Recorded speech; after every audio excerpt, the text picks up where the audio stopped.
Watching the ninja team grow and develop has been one of the best parts about watching Ninjago. So today, I'm gonna rank every single member of the ninja team from worst to best. There will be spoilers for Dragons Rising Season 2 Part 2. So, in last place, we have Jay. And honestly, I was okay with Jay. He was kind of funny and I did find his presence not that annoying, but I gotta say, I'm not the biggest fan of where his character is right now going into Dragons Rising. I mean, throughout 40 episodes, he's had maybe 10 minutes of screen time. I mean, you guys will tell me that they are setting Jay up for something big in the future, and I wholeheartedly agree.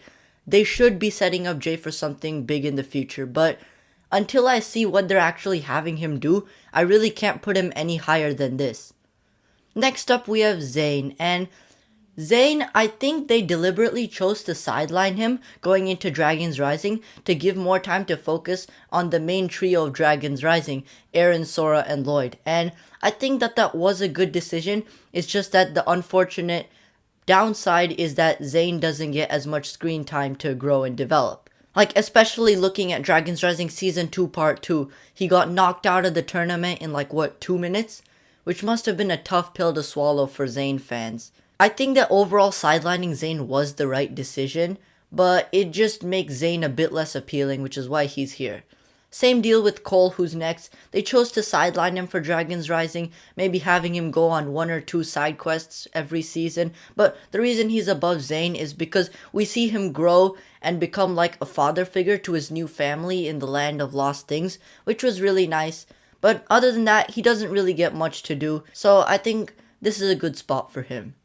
Next up, we have Wildfire, and despite being one of the main new ninja, she doesn't really actually have a lot to do in Dragons Rising. She does learn a few lessons about being patient and not just rushing into things and taking time to think about things, but other than that, she's mostly just there kind of for comedic effect. Overall, she is a pretty decent character. I just feel like she doesn't have much to do, and I have no doubt that they'll give her more to do in the future. So I think this is a good spot.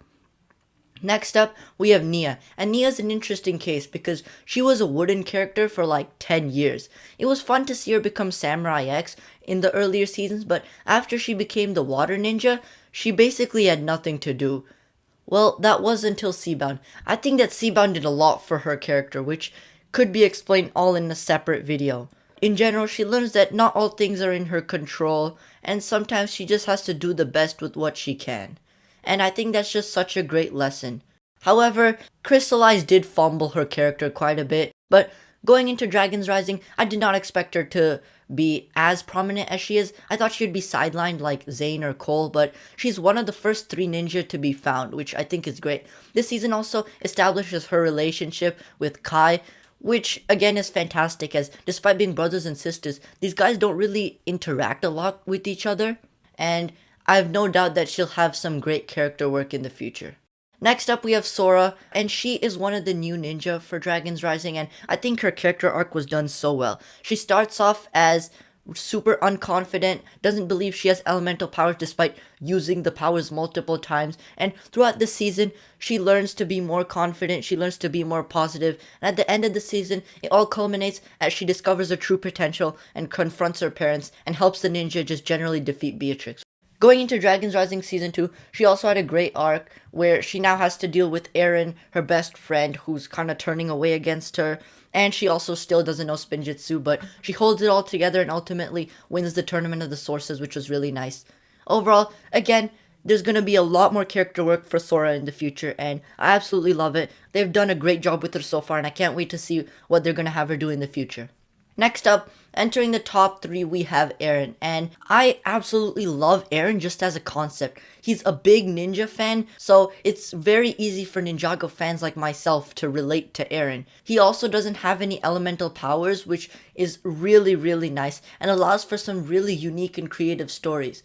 I think the reason that this guy is higher than Sora is that at the end of Dragons Rising Season 2 Part 2, they do such unique and creative things with his characters where ultimately he chooses the side of evil. I think that that's such a fun thing to do with characters, and again, I can't wait to see what they're going to do with him in the future. This is probably one of the most creative character arcs that we've seen for any ninja throughout all of Ninjago, and again, I am all for it. Next up, with number 2, we have Kai. And for the first 5 seasons, Kai was great. He had a great story about becoming less hot-headed, letting go of jealousy, and just becoming a good ninja. But after that, he didn't really get much. This is mostly visible after the redesigns, as all he had to do in 7 seasons was like a couple episode long powerless arc that felt rushed and didn't have enough room to breathe. But again, going into Dragon's Rising, they completely fixed things up about him for me.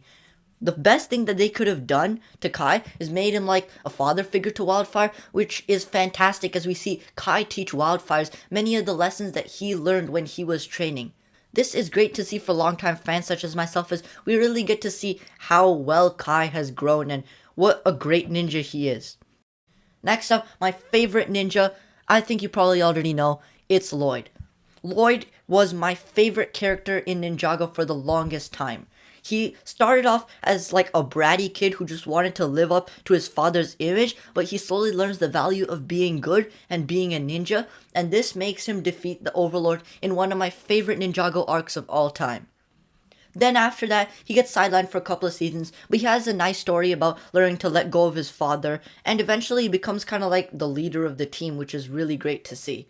The Oni trilogy also did a lot of things for his character, as well he gets betrayed by Harumi and goes into a deep slump for like most of Hunted, but he gets out of it in the last episode and finally uses it to defeat Lord Garmadon, which I think is one of the best Ninjago seeds of all time. Again, in the Wild Brain era, we didn't have much. We get a nice arc with Akita, but again, where this character really shines has to be Ninjago Dragon's Rising. The best thing that they did to Lloyd's character in years was making him a sensei. Sensei Lloyd is something that they'd alluded to since season 5, but I think that making him actual sensei to the new ninja is one of the best moves they could have done. It's great to see him finally go on to the next level and follow in Master Wu's footsteps. And again, I can't wait to see what they're going to do with him in the future. So guys, that's going to do it for this video. Let me know if you agree with my rankings of the ninja. And other than that, make sure to subscribe and I'll see you in the next one.